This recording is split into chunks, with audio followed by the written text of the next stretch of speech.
we clean the whole place up. But if you follow me on Instagram, you can see like pictures of the setup and what Build a Cake looks like. It's super fun. And that's Lana _in _NYC, right? Yes. Yes. Okay. So I've been moving around a lot the last couple of years, so like having where I'm located in my handle helps people know, Where is Lana today? Yeah, for sure. Yeah, it's like dating myself, like where in the world is Carmen Sandiego? Like, how I feel anymore. Definitely.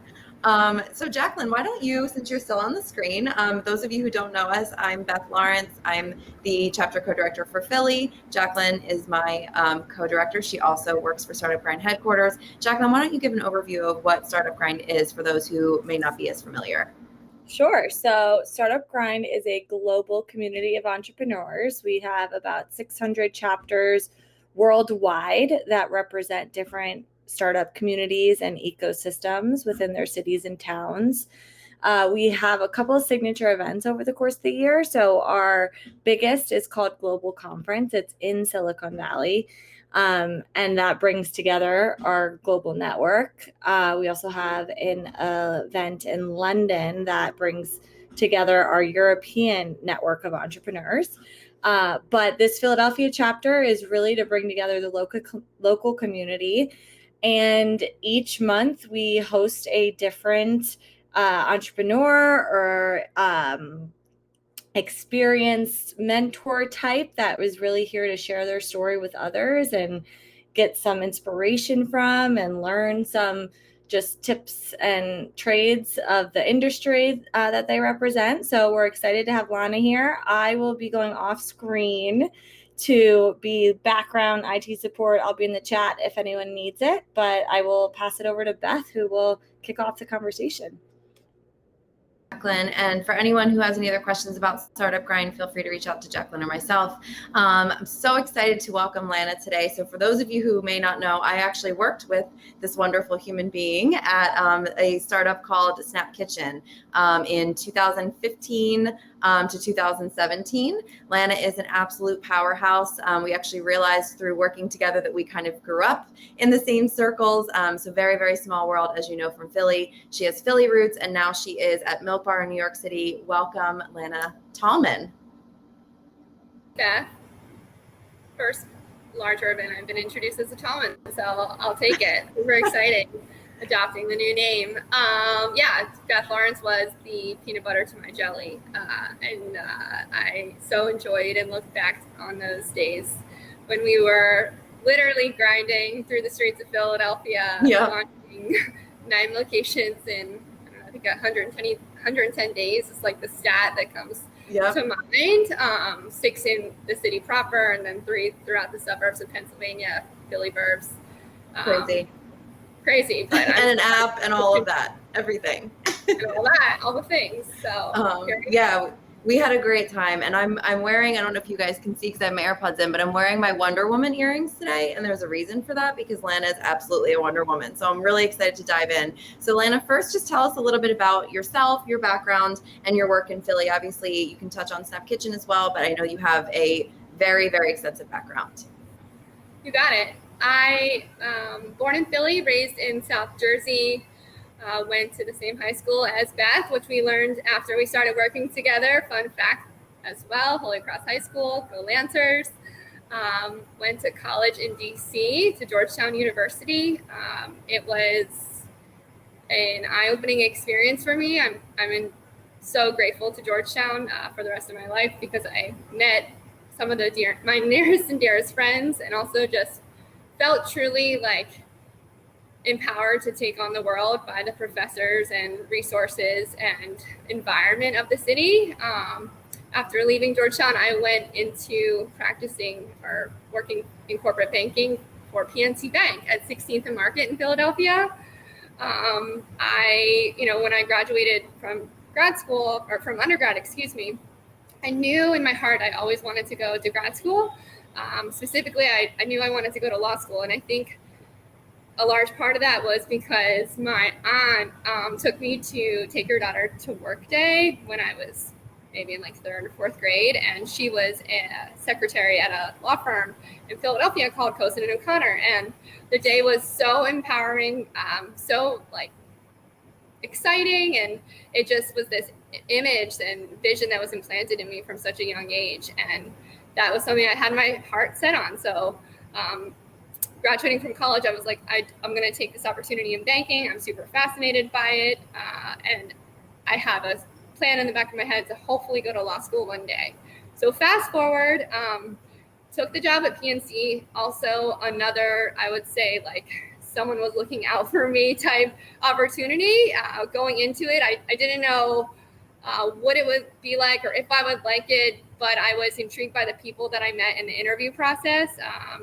And they explained to me, like, in this role in banking, I'd be traveling all over. I would be auditing the financial records, inventory, meeting with the C-suite of these different companies that the bank lent to basically validate that the loan that they had was meeting the covenants and everything agreed to in the credit agreement.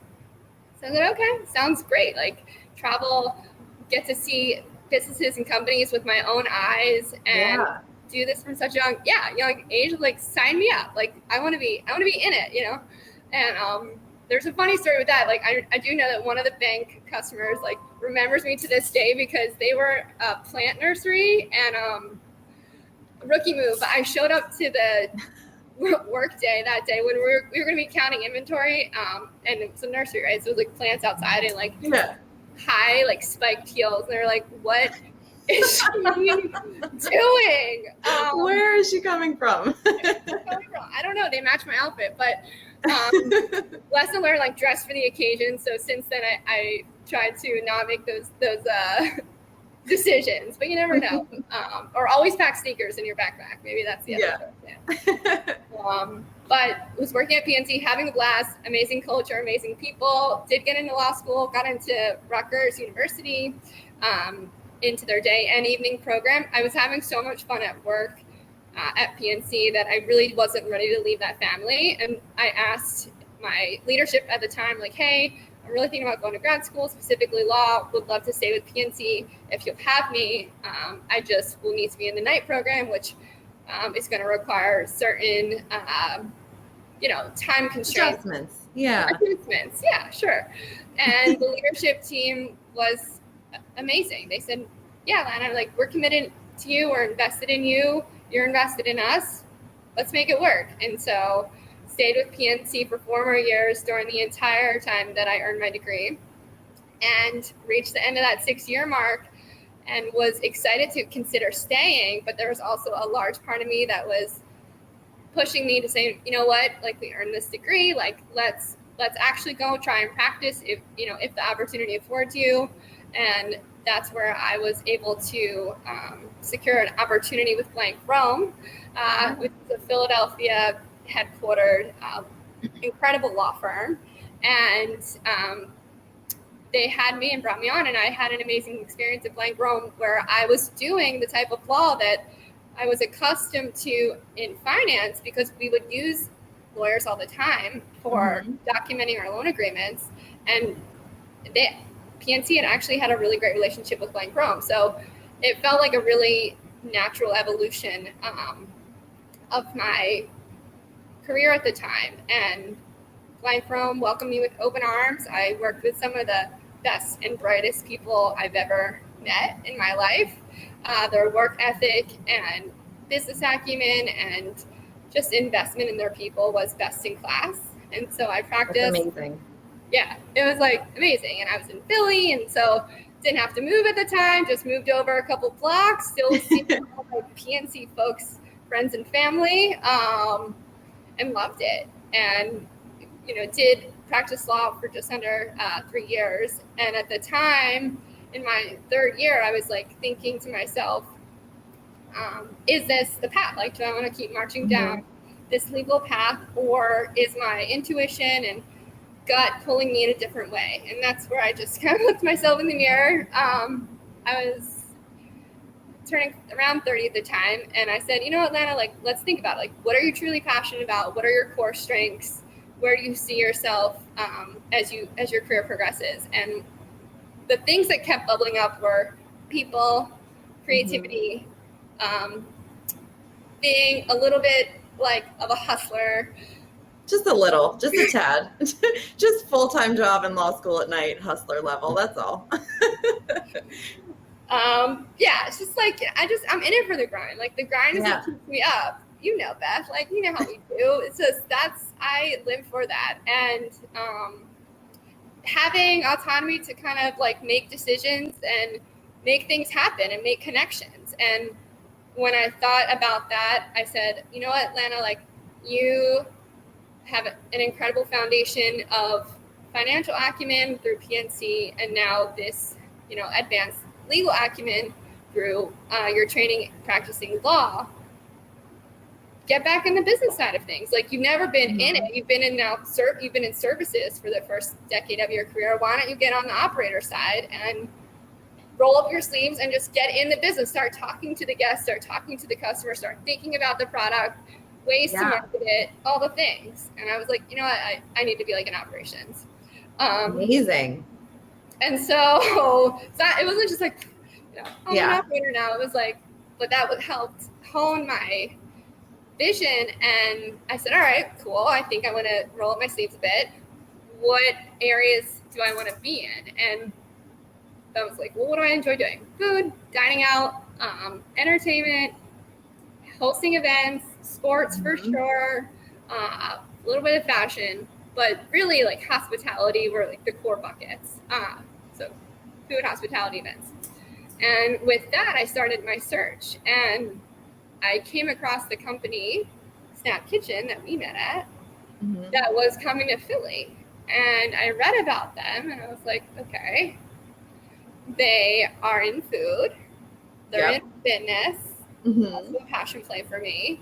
They're coming to Philadelphia, where I live, breathe, and know the city. And they want to open a bunch of locations, and they're kind of a startup. And I was like, is this like a sign? Like, this is weird. There was a lot of divinity in that startup, because I had a similar experience where I just was like, I need to do something different. I was in hospitality, and I never thought about working for a startup. And then I got one message from a recruiter on LinkedIn, which I usually ignore. And I had a 10-minute conversation with them. And I said exactly what you said. I got to do this. Like, I think this is a sign. I got to do this. And I'm so glad that we both had that revelation. Yeah, I agree. It's like, you know, it was one of those gut reaction moments where you're like, no, like this is right. Like this is 100% right for me.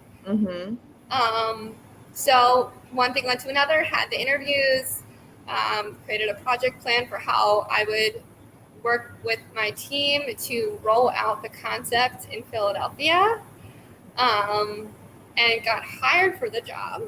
And quickly thereafter, found myself in Austin, Texas with you. I hired Beth remotely. I got to at least be part of her interview process before we all met in Austin to train and learn the business.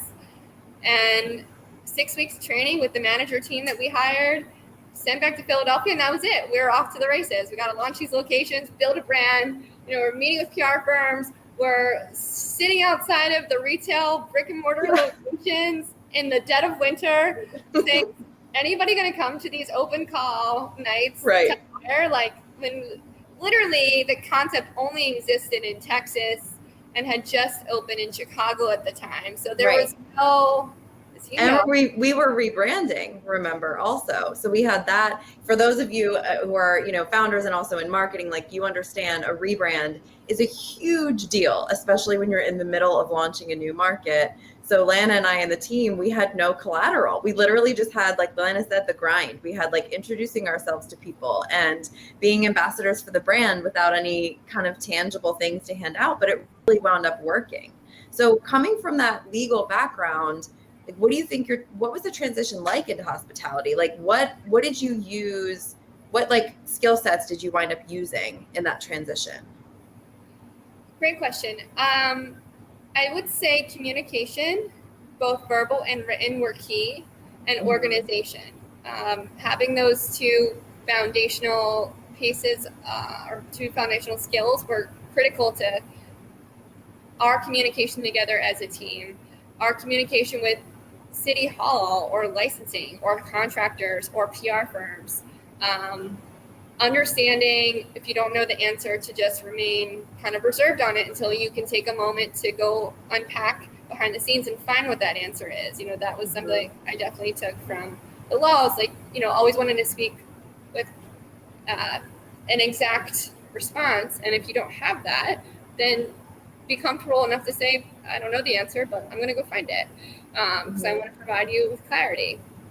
So those were the major ones. And then working with people, working on tight deadlines, which we certainly had tight deadlines because every day that you're unopen, you're going through cash. So you want to get open as quickly as possible. You also want to get open in the right legal and safe way. Yep. What else? Being in law as well as in finance, banking with PNC, I had been around business professionals for many years and had met with COOs and founders and CEOs, and as well as every other role that runs a business. Your business outside of your senior leadership, there's so many meaningful components of incredible people that make a business tick and make a business successful, from the top of this house, like CEO, to every single role. So, when I'm speaking to the inventory accounts, like I was meeting with the inventory team when we would do those, and like checking in with accounts receivable and accounts payable on certain testing elements of the audit. And so I had already had a lot of comfort navigating a business. I just had never worked in it as a professional. So I drew on those skills too. Well, I love what you said about like knowing people and wanting to connect with people, and also that, everybody is valuable in a business. And I think working alongside you, working for you, working with you, and also just seeing you as a leader with the team, you can tell that you not only bring that to the customers, but you and everybody that you work with, you bring it to every single interaction. And I think that's so important. And I think it's a testament to why you've been such a good manager in hospitality and so good at operations as well, obviously with your systems thinking. So we stopped working, I think you stopped working for Snap and started working for Topgolf in February of 2018. Is that correct? Yeah. So you were in their operations development program. Walk us through your first 6 months at the company. So like you just had this amazing experience with Snap Kitchen. Like you said, we did it. We did this huge thing in Philly. We launched this concept. It was never perfect. It was always, really kind of grinding together and making things happen, but that's what the startup world is. So then you go to Topgolf, right? And you have these huge goals. What were your first 6 months like, and what were you able to accomplish? First 6 months. So Topgolf, another incredible brand with people I consider the nearest and dearest of friends today. At the time that the Topgolf opportunity bubbled up, I was in the city in a relationship with my now husband, and we knew he was considering going to graduate school. And so this opportunity came to join Topgolf, and I was like, And I had known about it, and I had visited one, and I was like, this is the next iteration of my hospitality experience. So with Snap, we had amazing retail. We had the footprint of Philadelphia. Topgolf was more of a national brand, larger footprint. One, Topgolf has events. It has retail. It has F&B. It has the game of Topgolf. I was like, what a complex, fascinating operation. And everyone I met there was like best in class. Yeah. So with the development program, you said, I would love to come. And it was 90 days at one of their venues across the country. You didn't know which one. And then at the end of the 90 to 100 days, depending on your performance, and the different opportunities in the business, you would be interviewing for an opportunity within any of Topgolf. So also more flexibility there. And I was at a moment in my life, an inflection point, where I had been in Philadelphia as a professional for 10 years. We knew that my partner was going away to school. And I said, you know what? I'm going to go on this adventure, and I'm not looking back. And my family, my partner, my friends were super supportive. So my first 90 days, I know you want 6 months. My first 90 were in Indiana, in the dead of winter. And even though I'm from the Northeast, I'm not a It's not the same. Yeah, no, that's not the same. And it's also not the same.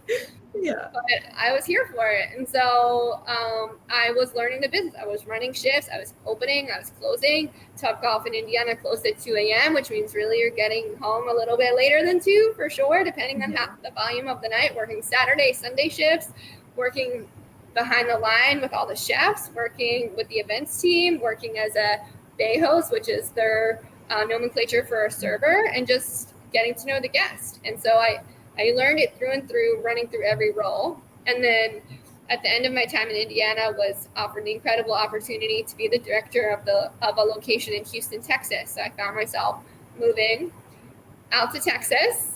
Back to Texas. Well, going back to Texas, and spent my next 90 days, getting to know my team. I had a team of about 30 managers and anywhere from 300 to 400 hourly associates, depending on the season. Wow. So I was learning Houston, learning the guests, learning the team, building trust with the team, building relationships, and getting acclimated to my leadership role. Oh my goodness. Well, that seems like an action-packed first 6 months. And I noticed that you didn't take any time for a vacation in there. It doesn't seem, true to you. And I did also notice that you talked about immersing yourself in the experience. And that was one of the other things that I've noticed, just again, working alongside you. So founders, obviously, through this context of the conversation, because I know Lana, I'm going to just be talking, kind of bringing stuff out of her in a conversational way. So you always talked about immersing yourself. And I think that that's one of the other things that I noticed, and a nugget that I really wanted to point out for the founders is no matter what role you were doing at that company, you wanted to immerse yourself in the experience and really understand the experience of that person. And it really helped you to holistically really push things forward. And I always admired that about you. So I love that you just kind of took to your new role and really hit the ground running like you always do. Thank you. Yeah. Appreciate that. Yeah, a very wise person and mentor of mine in my career said, like, the guest experience should never exceed the associate experience or the employee experience, meaning your employees should be feeling at parity, if not even better than your guests feel. And if your team is feeling great and taken care of and appreciated and supported and resourced and heard and seen, then your guests will feel that, because your team will then share that feeling and sentiment with the guests that they encounter. And so when I get up every day, that's my guiding light. It's like, how am I making sure my colleagues, my team, feel seen and heard? Yeah. And that's so important. I think it's coming to the forefront right now in every industry, but especially in hospitality. So hearing that Topgolf really has that top of mind, and creating just as wonderful of an experience for the people that work for you as the people that are coming in. And I think that's something that I always bring to events too, because people don't think about, they want their guests to have a great time. Well, you want to also make sure that you're treating employees consistently, not just through the event, timeline well, and you want them to feel the same sense of camaraderie and love for your brand as well. So I think that also speaks to Topgolf success. So you were at Topgolf until 2020 hits, right? Obviously, everybody knows what happened in 2020. So it was a challenging time for everybody. How was that transition internally? I mean, you just said you had, almost 500 employees. Like what in the world was that like when the world shut down? Yeah, it was wild. Fast forward to my time at Topgolf, after a year and change in my role at Houston, I was invited to apply for an opportunity at our HQ, where I ultimately landed that opportunity, and I spent 2 years in Dallas, so taking the full-on Texas tour. And I was supporting, at the time of the pandemic, our VP of Operations and Chief Operating Officer in a support role for operations of the whole business. And I was helping with contests and guest experience work. We planned these summits for all of the operators from across the country, and like all of the content for that, and a variety of other projects that sounds so exciting. It was fun. Oh my gosh, it was a blast. Like every day was like, what's the new challenge today? Like, and also vibing with 20,000 plus associates, which was like the whole Topgolf ecosystem on a contest, and getting everyone rallied around these big goals was so fun. And all that came full stop in March of 2020. We had just come off the heels of this incredible, what I would truly consider our best of best summits, which had 300 people. Topgolf has this event called Star Awards that they have done every year, which invites the top 5 elected associates from every venue across the country to an award ceremony. So it just come off the heels of that program that had brought all these associates and leaders together. There was confetti cannons and awards and celebrations and us dancing, and energy was at an all-time high. Mm-hmm. And then 2 weeks later, every single venue was shut down with no end in sight of when we could be reopened. Yeah. And so it went into full planning and strategy mode, and I got to be a part of the team that was really looking at the business and seeing what could we do, how can we support people in this time, how can we protect our business, and what do we need to watch, and how do we need to start modifying our business to operate in a COVID environment or a pandemic type environment, because our mission was to get back open as safely as possible, as quickly as possible. Drawing on my time practicing law, I had the huge benefit of being paired up with our in-house counsel team. That's incredible. It was like, I never thought I'd be rehatching some of those skills in that very specific legal kind of way, but I was like, all right, let's do it. Especially in a time of global crisis. What a time to come back to your legal roots. I'm like, all right, dusting off the old binder here. And our in-house team was awesome, very talented attorneys, and we were put to the task along with 3 other folks on our operating team and our head of food and safety to start reading through every executive order as it came out to understand what were the procedures and guidelines to operate once you were permitted to operate, and what modifications do we need to make. And we did that for 60 different bodies of law, 60 different executive orders, depending on where the venue was located across the country. And you had state executive orders, and then you had even sometimes more restrictive local executive orders that were being put in place. And you had to go through everything and create this matrix to make sure you were complying with it. And we were lobbying to see what we needed to do to get open and meet the standard. And with the way a lot of the executive orders were written, it would speak specifically to restaurants or food and beverage establishments or bars or movie theaters. Okay, but Topgolf, it would even mention bowling alleys. Topgolf is a hybrid of all of those things. Right. There's no term of art for what the Topgolf business is. So then we had to work with attorneys to interpret the law and work with local leaders in these different jurisdictions to understand what they meant in their writing. So it was wild, but so fun, so fulfilling. And the end of August 2020 came, and we were looking back. My team of 5, we called ourselves Mission Control, and every venue had reopened. And the joy that we saw on our team's face, our associates' face, of being back to work, and then having a sense of purpose and meeting and being back with their family, right?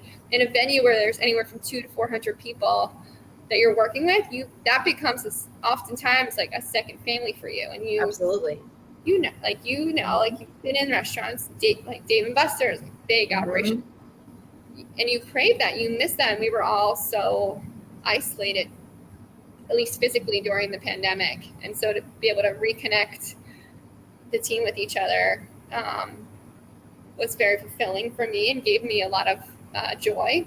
Mm-hmm. And so it was great. And I got to know that team also really well. I hadn't worked with those other departments as closely. And so building long-lasting friendships through it was so powerful. Yeah. Wow. What an incredible, an incredible story of just, I love hearing the stories from the pandemic and touching on the stories of the pandemic of founders and organizations that are large and small, because we all in some way had to have that moment of, oh God, everything that we've prepared for, we have to just throw out the window and we have to do this new thing. And I love to hear the stories, especially in the startup culture, of people just kind of putting on whatever hat they need to put on, right? And working with whatever team they need to work with just to make sure things happen. And that's really at the core of so much of the startup world. So it's great to hear that you had that opportunity. And so Topgolf, I mean, you had this amazing experience, you were fulfilled, and you had an incredible team. And then there was another opportunity that came at the end of 2020, right? Yeah, at the end of 2020, I was cruising, newly pandemic married, just picking up like a new hobby of hiking, getting through the days, living in Dallas, exploring Dallas when we could, and having a blast at Topgolf.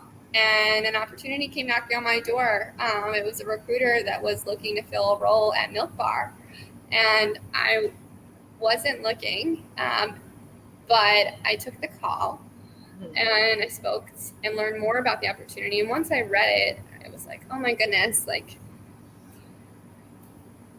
this seems pretty cool.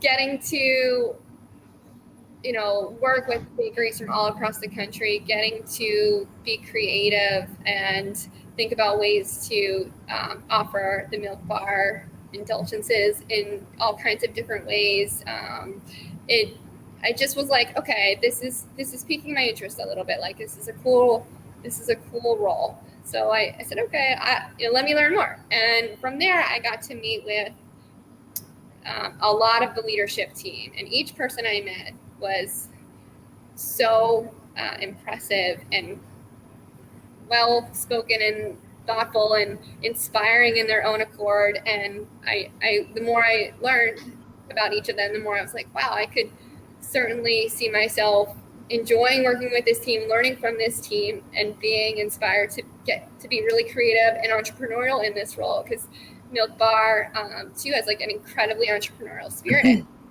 And so the icing on the cake, no pun intended, was I did have a final round interview with Christina Tosi, who is the CEO and founder. And she began Milk Bar because of her crazy passion for baking, and which she's had since she was a very small child. And once I connected with her on how she cares about people, how she cares about the guests, how she connects with people through her treats, how she connects with people through the Bake Club opportunity that she did. Once the pandemic started, she was doing Bake Club every single day. She said, got on the computer, let's bake something together, keeping people together, keeping people grounded in human connection, which is what we're all about. I was like, okay, this is a community that I can join, because this speaks to my personal ethos of connecting with people, and to do it through the medium that is treats and like wonderful, sweet surprises that aren't just like, they're so good and they're so unique and so different. So unique, so thoughtful, so creative. And you can send Milk Bar treats, right? So you can do the gifting element of it. You can host now events at Milk Bar. You can just pop into a Milk Bar and buy a treat, a truffle, a slice of cake. Or now, most recently, you can buy our ice cream and cookies and truffle crumb cakes at Whole Foods across the country. I was like, so exciting. Yeah, I was like, this is it. Like, I wasn't looking for it, but it knocked on my door. And sometimes you have to listen. And when the world is pulling you in a certain way and it's saying, Lana, like, go learn about direct to consumer, which the Milk Bar business has, go learn about grocery, and go really get to be creative in the retail space, you listen. And I did. And my partner was so supportive. He said, sure, let's go to New York. And we found ourselves moving in the middle of a pandemic, if you will, to New York City. And April 1 was when we moved in. I started around March 1 and haven't looked back. And it was by far the best decision I made, because I'm excited every single day and learning and growing and really enjoying the city of New York, and really getting fired up about all the creative ways that Milk Bar is looking at sharing and inspiring the world through our treats. That's so great. That's so great. Pandemic success story. I absolutely love it. So let's see. Your first 90 days at Milk Bar. Like, what was that like? Obviously, you were remote for the first month, and then you moved, which is crazy to move and a month into a new role. But what were the first 90 days like? What were your challenges? First 90, I was committed to getting to know as many individuals on the team as possible and getting to see as much of the business as I could. So while still living in Dallas, I was traveling each week to the different markets. So I visited LA and spent time with the team in Vegas, Boston, DC, and then eventually back to New York to move in and get to know the New York scene really well. So that was a core focus. Another core focus became understanding my counterparts who are the channel leaders of D2C, which is our care package, all the wonderful treats we send across the country, and then the head of grocery. So that was building those relationships and getting to understand and learn more about their craft. And then lastly, I said, okay, trying to look ahead a bit and be strategic. What does our summer look like?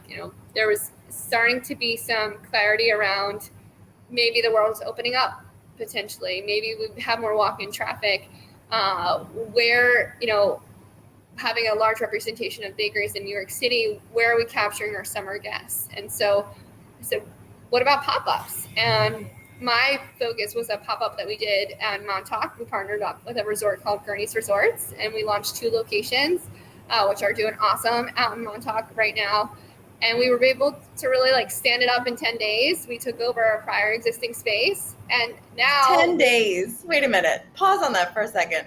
We were able to stand it up in 10 days. As someone who does event planning and project management and has launched things, that's crazy. That's incredible. It was, it was a long 10 days, but we did it. And the Gurney's team were incredible partners, and they provided a lot of help and resource during that period. And we're out there, creating moments and connecting with guests out in the, a vacation area. And that's so nice to be seen in your New York City, where a lot of our guests might reside, and then being also available to our guests where they might be having a week or a weekend or, a day or a day trip. So that was super fun. Outside of that, one of my counterparts ran pop-ups all across the country that it went on. So we said, okay, we want to get Milk Bar out to as many guests as possible right now, because there's a big demand for our treats. And we did pop-ups in Atlanta, in Dallas, in Houston, where we would just partner with a friend in the business, pop up for, 4 to 5 days, be available through digital only, which digital became the thing in 2020. Everyone got acclimated to ordering online. Yep. And we're able to just serve that need. And we've got some more coming up. We've got one in San Francisco, Seattle, and Chicago going on. And that's an even more involved activation where it's amazing cake that you can literally go in and huge photo op opportunity. We have oh my gosh. Milk Bar limo, because it's July, which we've deemed birthday do-over month, because there were so many birthdays that we all had to celebrate in a way that we probably didn't plan to celebrate last year. I love that. That is brilliant. Birthday do-over month. And I have to tell you that last year for my birthday, my friends surprised me with a picnic outside, and they got me Milk Bar, gluten-free Milk Bar truffles. They the did. Birthday cake truffles for my birthday. Yeah. So that was part of my pandemic birthday. I love it. Now I have to do it over. Absolutely. Now I can never have anything less than a Milk Bar truffle birthday. I'm sending you a gluten-free cake. It's coming your way. Yeah. Wow. So that's been the first 90. Amazing. And I feel like you're established in New York City, and you're doing all these pop-ups around the country. We're all kind of doing this weird, are we opening, are we not thing. But I think now we all kind of have a plan in place for, even if things start to get a little bit pulled back again, we can still create those human connections, because like you said, the human connection is really at the source of all of this. And I think that was the first thing that we all realized when everything shut down, was how will we celebrate with each other? How will we communicate with each other? How will we collaborate? How will we work together? And I love that Milk Bar thought of the celebratory part of it, and the fact that people still want treats and they want to still surprise each other and make each other feel good. Yeah. Anything else on that topic before you? Yeah, go ahead. I was going to say, our mission statement is that we inspire everyday celebration. And so that is totally part of like my personal credo, because I think every day, whether it's getting out of bed, that could be a celebration, or going to the fitness class that you almost put off or didn't weren't going to schedule, or making dinner, like all these are reasons to celebrate, or, hitting the goal that you set out, or like having this massive achievement, also worth celebrating, right? But I think just knowing that every day there's a moment to like acknowledge that like something great is happening, or even in the little things is a big part of what we do. And we hope that we're able to help people do it through truffles and milk bar pie and cake and cookies. Absolutely. I think that there's definitely it's a unique quality to Milk Bar. And I feel like there's also, the brand comes off as almost like to understand you. I feel like you understand your customers very well. And that really showed through the pandemic. So how have mentors, you talked a little bit about some wonderful people that have given you advice in the past. How have mentors played a role in your successes, and how were you able to find them? Mentors have been what have kept me going. Mentors are what have afforded me the opportunities I've had along my journey in life. It's everyone that's taken a chance on me that I've met, from teachers from grade school and high school who would take a moment to invest in me to help me learn something that maybe I was struggling with, to coaches who, pushed me and helped teach me that a lot of times, like, it's all mental. It's like a mental game that, like, in your mind, if you can like tell yourself you can do it, like, your body can do it. And I'm really accredit a lot of awesome coaches who gave me that from an early age to my career. The person that hired me at PNC, I'll never forget. He interviewed me on campus at Georgetown University, and to this day is a dear friend. And we vibed because we both happen to have roots in a neighborhood of Philadelphia. And like, he's hired me, and and then from there, like, the people I met along the journey with each subsequent leader and boss, and the doors that they opened for me, and the investment that they gave me. And I would say, in reciprocal of that, like, I always take the time to reciprocating that, invest back.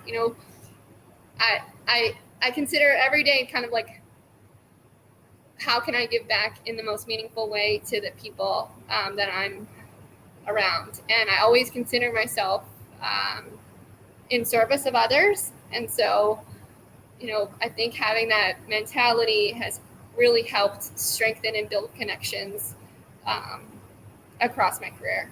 So I guess I consider, everyone a mentor. Yeah, I love that. I love finding mentors when, I think sometimes people think you need a formal agreement to have a mentor, or you need to have them be the exact same industry as you or whatever. And I think mentors can come in all shapes and sizes. And I think that you're absolutely right. And giving back and paying that forward is huge as well. And I love that you still find time to do that, even if you're super busy. Okay, let me pick. I think we have like 2 more questions. Are there specific questions that you wanted to answer, or specific things that you wanted to cover?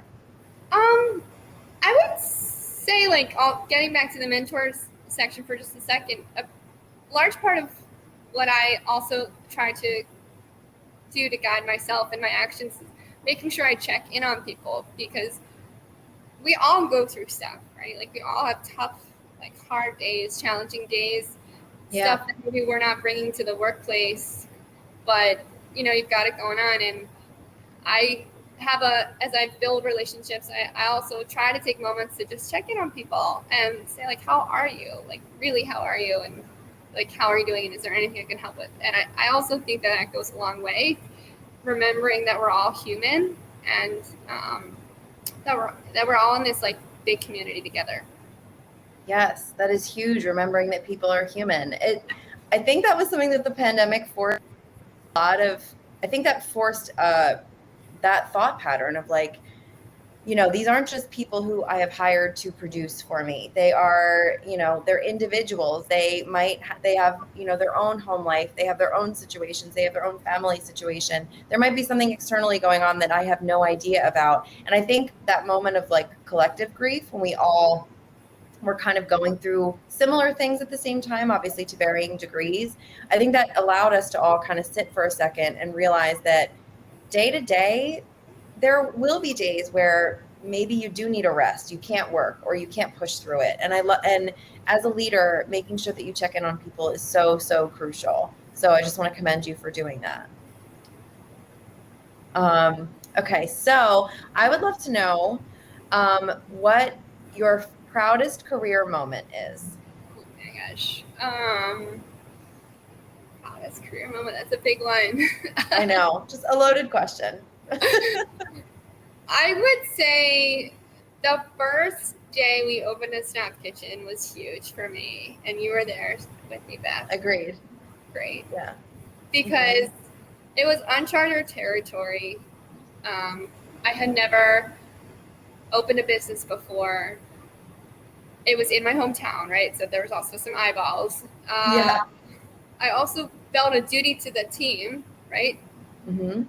A duty to our team for it to be a successful launch day. And it was, it was like that when you're on a ride and you're getting to like the scary point on a roller coaster and you're like, is it gonna happen? Is it gonna happen? And then all of a sudden there's like all these people and they want to come in and they want to enjoy it and they want to like see what you're doing, and all of a sudden you have press articles and you're like, wait, what? Like this really happened? Like this was 4 walls 3 months ago that had no shelves, and here we are with a full. I know.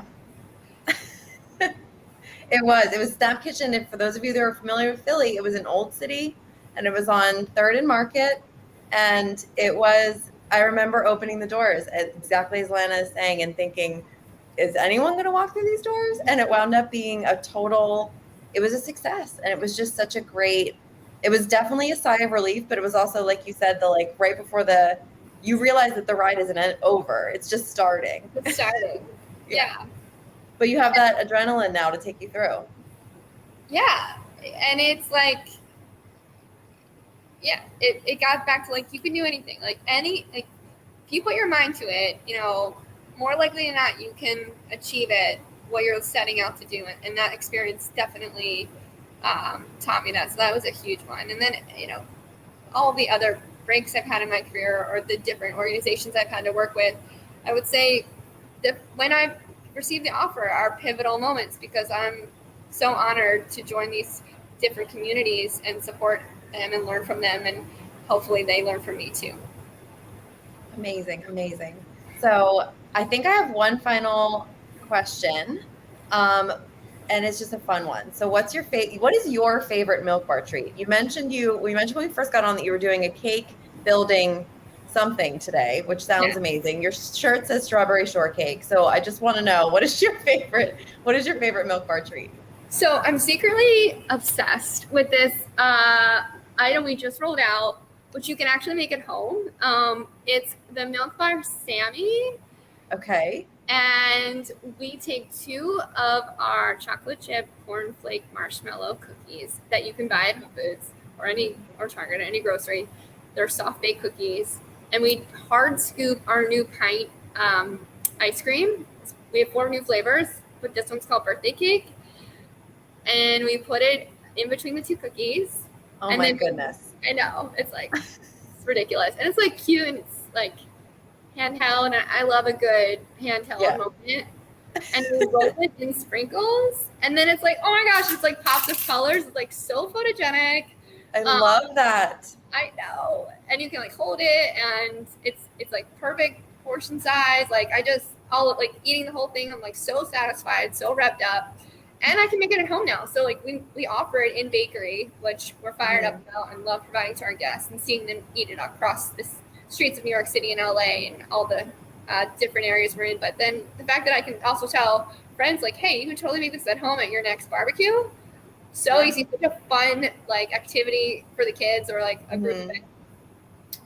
New favorite thing. Gosh. Milk Bar life hacks, you guys. This is what we bring you here here at Startup Grind Philly. Lana, any last words of wisdom before we depart? I can't thank you enough for joining us today. I always love talking to you because you inspire me so much. So I would love to hear, any final words for us. Any final words? Thank you for having me, Beth.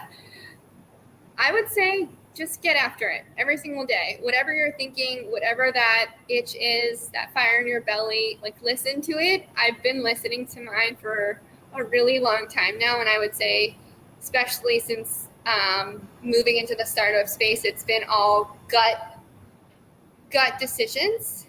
And every time I've followed that intuition, it's led to a wonderful adventure and chapter in my life. And it has made my journey so fulfilling, exciting, challenging for sure, but really rewarding. And it takes some bravery and courage, but I promise you, like, you got this and you can do it. So just take the leap. Amazing. You got this. You can do it. Take the leap. You heard it here first. Thank you again, Lana. This was so much fun. I wish I could talk to you all day. And thank you to everybody who joined us. Bye. So good to see you. Bye. Good to see you too. Have a good day, everybody.